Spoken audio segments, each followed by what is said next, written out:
검증된 일꾼 김경엽 다시 대한민국의 봄을 열겠습니다. 대한민국이 무너져 내리고 있습니다. 경제가 추락하고 자영업 서민 중산층의 가계는 파산 위기에 직면했습니다. 평화는 실종됐고 한반도에는 전운이 고조되고 있습니다. 국가 권력의 핵심 요직을 장악한 정치검찰은 오로지 야당과 언론 때려잡기에 몰두하며 삼권 분립마저 위협하고 있습니다. 민주주의의 위기는 평화의 위기, 그리고 경제와 민생의 위기로 커지고 있습니다.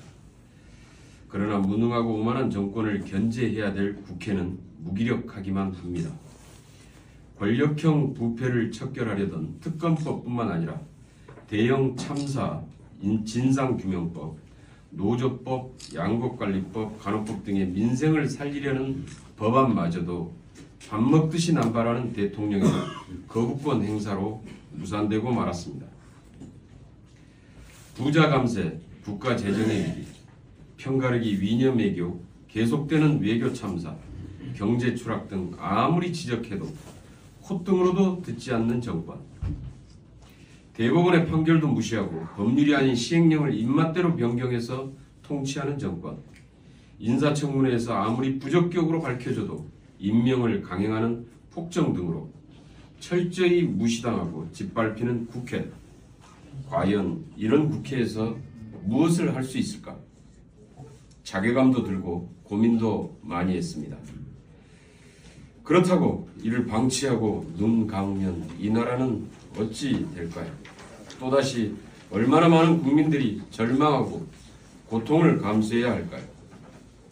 이 상황에서 국회가 하지 않으면 누가 견제하고 누가 바로잡을 수 있을까요? 민주당이 나서지 않으면 누가 국회를 바로 세워나갈 수 있을까요? 골든타임이 지나기 전에 무너지는 대한민국의 민주주의와 평화, 민생과 경제를 되살려야 합니다. 어렵다고 피할 수는 없습니다. 국민과 함께, 부천 시민과 함께 더 유능하고 강력한 민주당으로 거듭 태어나 대한민국의 봄을 반드시 되찾겠다는 각오로 22대 총선에 다시 출마하고자 합니다. 민주주의의 봄을 되찾겠습니다. 과거 정치 군인에 의한 군사독재의 망령이 지금은 정치검찰에 의한 검찰 독재의 망령이 되어 떠돌고 있습니다. 정치 군인들이 장악했던 국가 요직을 이제는 정치 검찰이 차지하고 점차 민간 기업으로까지 확장해가고 있습니다. 군홧발과 체류탄은 무자비한 압수수색과 수사권으로 바뀌어 야당과 노동조합, 시민단체와 언론을 탄압하고 국민의 눈과 귀를 가리며 오로지 정권 유지에만 몰두하고 있습니다. 윤석열 정권에 경고합니다. 독재 정권의 말로는 반드시 비참할 것입니다. 저 김경엽은 노무현의 정신으로 오만한 권력에 단호히 맞서겠습니다. 정적 제거용 칼과 정권 수호용 방패로만 악용되는 국가 권력기관을 다시 정상으로 돌리고 이 땅에 민주주의를 회복하겠습니다. 민생 경제의 봄을 열어가겠습니다. 이미 실패로 검증된 낙수 효과에 중독된 윤석열 정권은 부자 감세와 이윤 몰아주기라는 시대착오적인 미신으로 회귀했습니다. 그 결과 국가 재정은 거덜나고 있고 경제와 민생은 파탄나고 있습니다. 경제 성장률은 25년 만에 일본에 역전당했고 세계 GDP 순위는 3단계나 추락했습니다. 소득주도 고용성장의 폐기로 가계소득은 3년 전 수준으로 후퇴했고 저소비, 저생산, 저투자의 악순환 구조가 만들어지고 있습니다. 폭등한 물가와 금리는 가계를 연체와 파산의 위기로 내몰고 있습니다. 무능하면 야당과 전문가들의 의견이라도 귀 기울여야 하는데 오만한 정권은 청개구리처럼 거꾸로만 가고 있습니다. 부자 감세를 처리하고 따뜻한 재정을 만들어내겠습니다. 자유경제라는 이름으로 강자에게 더 큰 혜택을 베풀고 약자의 복지는 줄이는 역주행 예상과 집행도 국회에서 철저히 감시하고 견제하겠습니다. 다시 소득주도 포용성장으로 복귀하여 내수 기반을 확충해야 합니다.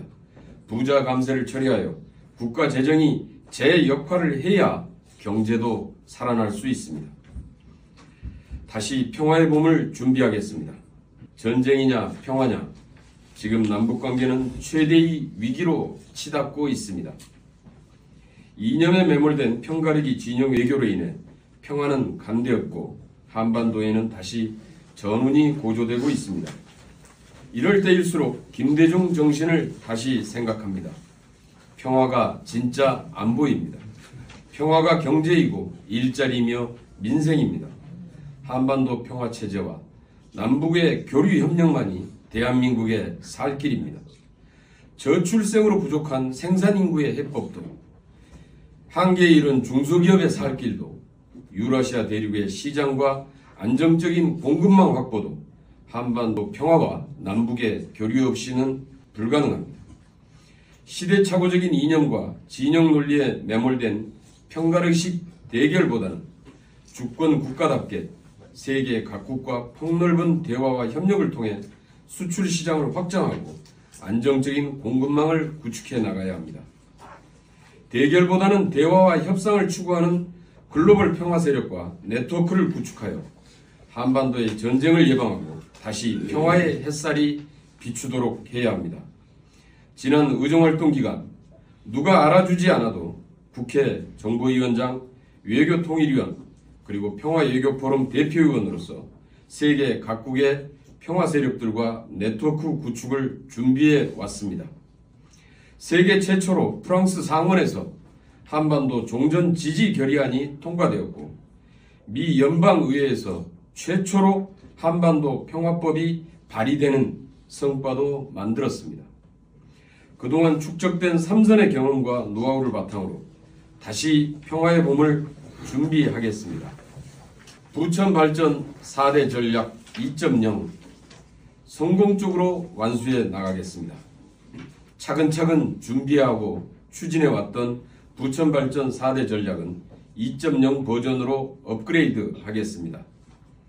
첫째, 4통 8달 광역교통망 시대를 열어가겠습니다.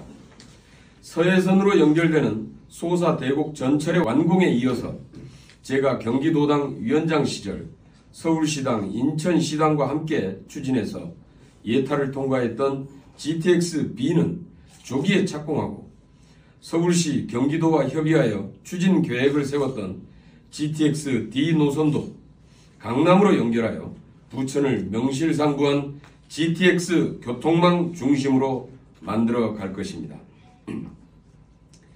지난 1월 9일 경인전철의 지하화를 위해 제가 대표 발의했던 도심철도 지하화 특별법이 국회 본회의를 통과했습니다.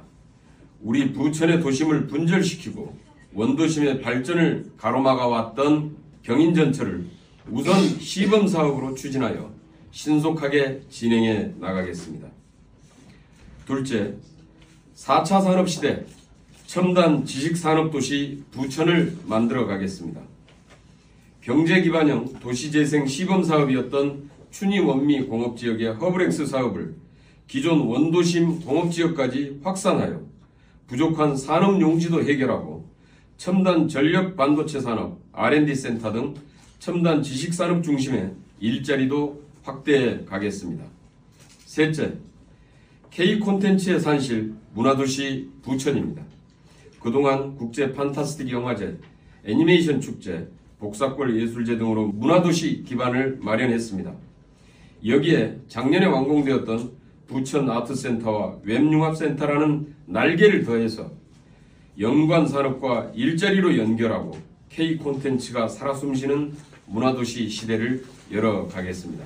넷째, 더 안전하고 더 편리한 스마트시티 시대를 열어가겠습니다. 스마트 안전, 복지에서 행정까지 그동안 진행해왔던 스마트시티 챌린저 사업은 더 촘촘한 공공 와이파이망 구축과 더 빠르고 안전한 지능형 교통체계, 더 편리한 주차 공유 시스템 확대로 완성될 것입니다. 부천 발전 4대 전략 2.0으로 부천의 새로운 미래와 비전을 열어가겠습니다. 강력한 민주당으로 대한민국의 봄을 열어가겠습니다. 무너지는 나라를 다시 살리기 위해서는 더 유능하고 더 강력한 민주당으로 우뚝 서야 합니다. 명백한 야당 주기기를 사법 리스크로 곡해할 때도 아니고 검찰 독재의 정치 보복에 장단을 맞춰줄 때도 아닙니다. 눈치 보거나 좌고우면하지 않겠습니다. 무능하고 오만한 정권 제대로 견제하고 바로 잡아야 합니다. 민주당의 튼튼한 단합과 강력한 추진력이 요구되는 시기입니다. 민주당 정신과 당대표를 중심으로 흔들림 없이 단합하고 과감한 추진력과 결단력으로 무너지는 대한민국을 바로 세우겠습니다. 정치검찰에 맞서 이전 이승, 저 김경엽 검찰개혁 법안이 통과된 날부터 시작된 검찰의 보복 기소를 물리치고 당당히 이겨냈습니다. 이제 더 유능하고 강력한 민주당으로 우뚝 서기 위해 신발끈을 다시 동여매겠습니다. 이번 총선에서 부천 시민의 한 표 한 표가 그 시작입니다. 부천 시민과 함께, 국민과 함께 민주주의와 평화, 민생 경제를 살려내고 대한민국의 봄을 열어가겠습니다. 감사합니다.